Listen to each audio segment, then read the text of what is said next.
আল্লাহ তাআলা জেনেও না জানার ভান করে ফেরেশতাদেরকে জিজ্ঞেস করবেন যে তোমরা কোথা হইতে আসিয়াছো। আমরা এদিকে অ্যাটেনশন দেই যে ফেরেশতাদেরকে আল্লাহ তাআলা জিজ্ঞেস করবেন যে তোমরা কোথা হইতে আসিয়াছো।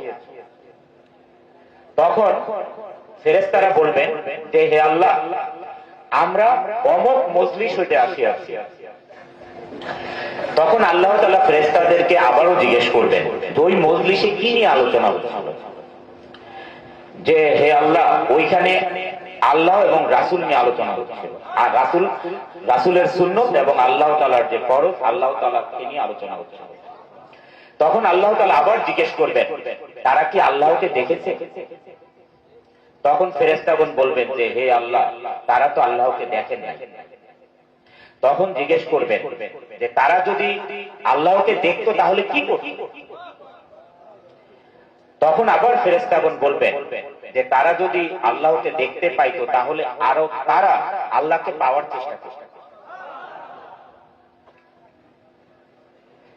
এমন করতে করতে এক সময় জিজ্ঞেস করবেন যে তারা কি হইতে পানা চাইয়াছে। তখন বলবেন ফেরেশতাগণ যে তারা দোজখ হইতে পানা চাইয়াছে। তখন আবার ফেরেশতাগণ জিজ্ঞেস করবেন যে তাহারা কি কখনো দোজখ দেখিয়াছেন। তখন বলবেন যে হে আল্লাহ, তারা দোজখ কখনো দেখেন। তখন আবার জিজ্ঞেস করবেন যে যদি তারা দোজখ দেখিত তাহলে কি করি।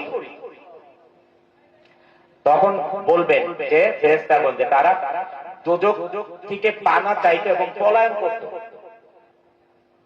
তখন আল্লাহ তাআলা খুশি হয়ে বলবেন যেই মজলিসে যারা ছিলেন তাদের বিগত দিনের সমস্ত পাপ আমি মাফ করে দিলাম।